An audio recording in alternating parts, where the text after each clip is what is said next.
नमस्कार दोस्तों, स्वागत है आपका glow and care with Nishu में। अगर आपकी उम्र 60 साल या उससे ज़्यादा है या आपके घर में माता पिता, दादा दादी या कोई बुजुर्ग है, तो आज की यह वीडियो आपके लिए बेहद महत्वपूर्ण है। क्योंकि उम्र बढ़ने के साथ शरीर हमें कई छोटे छोटे संकेत देता है, लेकिन समस्या यह है कि हम अक्सर इन संकेतों को सिर्फ यह कहकर नज़रअंदाज कर देते हैं कि उम्र हो गई है, ऐसा तो होता ही है। लेकिन क्या हर कमजोरी को उम्र का असर समझ लेना सही है? आज हम बात करेंगे ऐसे 7 संकेतों को जो आपको यह समझने में बेहद मदद कर सकते हैं कि आपका शरीर अभी कितना सक्रिय, मजबूत और आत्मनिर्भर है। और आखिरी संकेत आपकी रोज की जिंदगी और मानसिक शांति से जुड़ा है, इसलिए वीडियो को अंत तक जरूर देखिएगा। तो चलिए शुरू करते हैं पहले संकेत से। आपकी चाल और चलने की क्षमता सबसे पहले ध्यान दीजिए। क्या आप चलते कैसे हैं?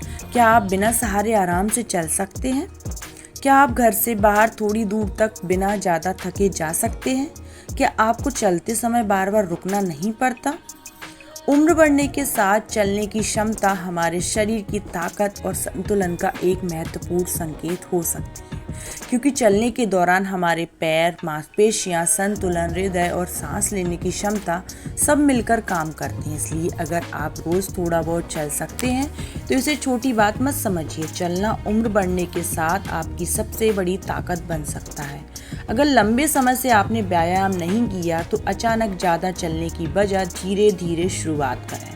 आज सिर्फ 10 मिनट, फिर धीरे धीरे समय बढ़ाइए। और अगर चलते समय सीने में दर्द, तेज सांस फूलना, चक्कर या असामान्य कमजोरी महसूस हो तो उसे नज़रअंदाज ना करें और अपने डॉक्टर की सलाह जरूर लीजिएगा। नंबर 2, हाथों की पकड़ में कितनी ताकत है। अब एक बात, बहुत आसान चीज पर ध्यान दीजिए। क्या आप पानी की बोतल खोल सकते हैं? क्या आप चम्मच, कप या छोटी वस्तुएं आसानी से पकड़ सकते हैं? क्या रोजमर्रा के छोटे काम अपने हाथों से कर सकते हैं? हाथों की पकड़ सिर्फ हाथों की ताकत नहीं बताती है, आपकी रोजमर्रा की फंक्शनल स्ट्रेंथ यानी खुद के काम करने की क्षमता का एक हिस्सा है। उम्र बढ़ने के साथ मांसपेशियों को मजबूत बनाए रखना बेहद जरूरी है, इसलिए हल्की एक्सरसाइज, हाथों की सुरक्षित स्ट्रेंथिंग एक्सरसाइज और रोजमर्रा की गतिविधियां मददगार हो सकती हैं। लेकिन कोई भी एक्सरसाइज अपनी क्षमता के अनुसार ही करें।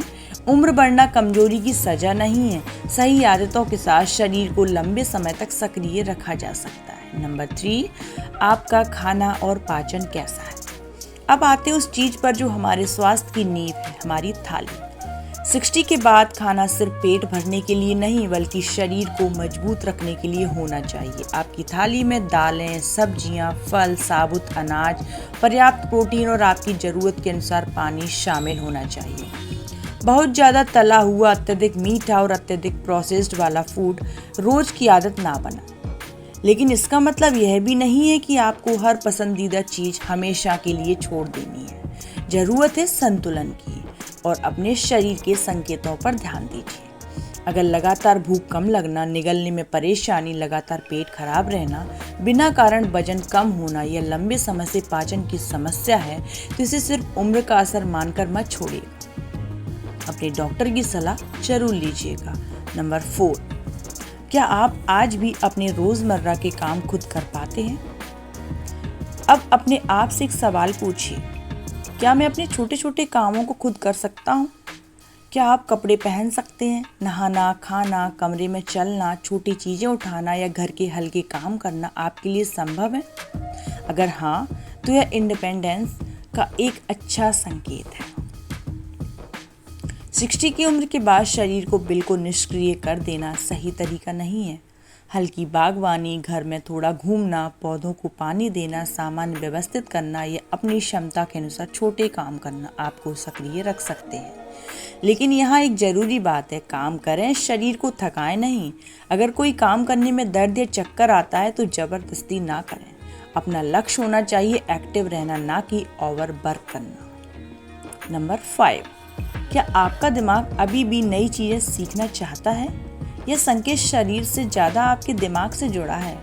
क्या आपको अभी भी नई बातें जानने में रुचि है? क्या आप अखबार पढ़ते हैं, भजन, किताब या कोई नया विषय सीखते हैं? क्या आप अपने बच्चों या पोते पोतियों से मोबाइल की नई चीज़ें सीखने की कोशिश करते हैं? तो इस आदत को कभी मत छोड़िए। उम्र बढ़ने के साथ कभी कभी नाम या छोटी चीज़ें भूल जाना हो सकता है, लेकिन अगर भूलने की समस्या लगातार बढ़ रही है और रोज़मर्रा की ज़िंदगी प्रभावित होने लगे तो डॉक्टर से बात करना जरूरी है। अपने दिमाग को सक्रिय रखने के लिए पढ़ना, बातचीत करना, नई चीज़ें सीखना, पहेलियाँ हल करना और सामाजिक गतिविधियों में हिस्सा लेना अच्छी आदत हो सकती है। सीखने की कोई उम्र नहीं होती है। छठा संकेत, क्या आपके पास अपने लोग हैं? अब एक ऐसा संकेत जिसकी चर्चा स्वास्थ्य वीडियो में कम होती है, आपका सोशल कनेक्शन। क्या आपके पास कोई ऐसा व्यक्ति है जिससे आप खुलकर बात कर सकते हैं? क्या आप परिवार के साथ समय बिताते हैं? क्या आप दोस्तों या रिश्तेदारों से फ़ोन पर बात करते हैं? क्या आपके पास हंसने, बोलने और अपनी बातें साझा करने के लिए कोई साथी है? अकेलापन सिर्फ मन को ही नहीं बल्कि जीवन की ओवरऑल वेलबींग को भी प्रभावित कर सकता है। इसलिए 60 के बाद खुद को 4 दीवारों में बंद मत करिए। किसी दोस्त को फ़ोन कीजिए, परिवार के साथ बैठिए, पड़ोसियों से बात कीजिए, भजन या किसी सामाजिक गतिविधियों में शामिल होइए। और सबसे ज़रूरी बात, अपने मन की बात किसी भरोसेमंद व्यक्ति से साझा कीजिए।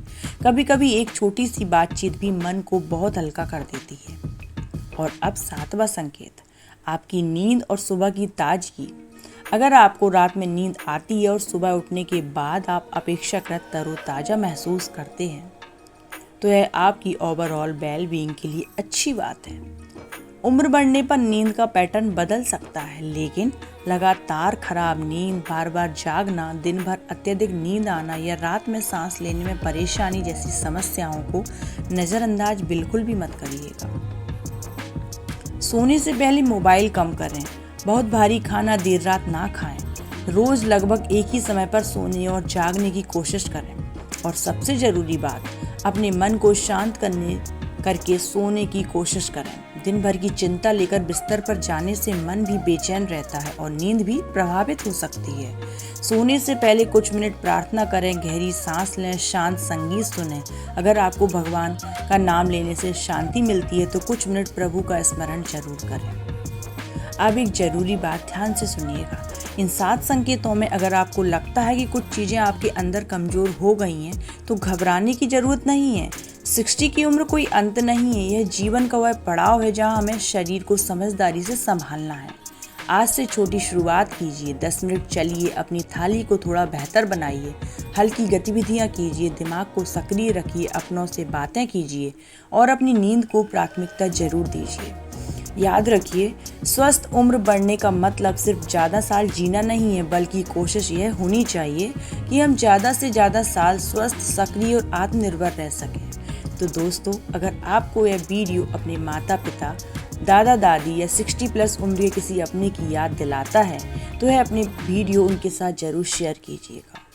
अगर आप चाहते हैं कि glow and care with Nishu पर 60+ उम्र के लिए ऐसे ही आसान और उपयोगी हेल्थ टिप्स मिलते रहें तो चैनल को सब्सक्राइब किए बिना मत जाइएगा और कमेंट में ज़रूर लिखिएगा कि मैं स्वस्थ और सक्रिय रहूँगा या फिर रहूँगी। आपकी उम्र चाहे 60 हो, 70 हो या 80, अपनी सेहत की देखभाल शुरू करने के लिए आज का दिन हमेशा सही दिन है। अपना ध्यान रखिए, स्वस्थ रहिए, मुस्कुराते रहिए। मैं मिलती हूँ आपसे ऐसे ही अगले वीडियो में। जब तक अपना और अपने परिवार का ख्याल रखिएगा। धन्यवाद।